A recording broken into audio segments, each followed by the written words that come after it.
দর্শক, এখানে আমরা সুন্দর একটা প্রজেক্ট দেখতে পাচ্ছি।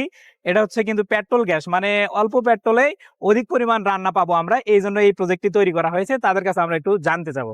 আপনারা কোন স্কুল থেকে আসছেন? রঘুনাথপুর উচ্চ বিদ্যালয় থেকে আমরা এসেছি। আপনার নাম? মুসাম্মাদ মাইশা জান্নাতি। এই প্রজেক্টটা একটু চালিয়ে দেখান। লাইভ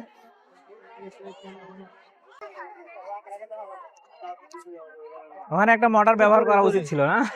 ওটা এখানে, হচ্ছে আমার এখানে। একটু স্বল্প সময় ছিল। সমস্যা নাই, ঠিক আছে, মানে আমি বুঝতে পারছি জিনিসটা। তো আমরা দেখতে পাচ্ছি কিন্তু আগুন জ্বলতেছে। তো এখানে দেখতে পাচ্ছেন এই যে পেট্রোল, তো এখানে পানি ফুটতেছে, আর এই দিক দিয়ে গ্যাস হয়ে কিন্তু এখানে আসতেছে। তো হচ্ছে এটা আসলে মানে আপনি একটু বলেন যে আমাদের এটা সাশ্রয়ীটা কেমন হবে? এটা হচ্ছে পেট্রোল, পানি ও বাতাসের সাহায্যে গ্যাসটা তৈরি হচ্ছে। আমরা যদি পরিমাণ মতো পেট্রোল যদি 500 গ্রাম নেই, পানি 500 গ্রাম নিতে হবে, সমান সমান থাকতে হবে।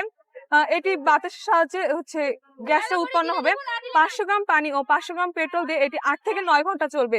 এতে আমাদের এতে আমাদের জ্বালানি গ্যাস খুবই সাশ্রয় হবে এবং আমাদের দেশের অনেকটাই সাহায্য হবে এটা যদি আমাদের বাস্তবায়ন হয়। যদি এই পদ্ধতিটা আমরা অবলম্বন করতে পারি তাহলে আমাদের অনেক গ্যাসটা সাশ্রয় হবে এবং এটা অনেক সাশ্রয়ী।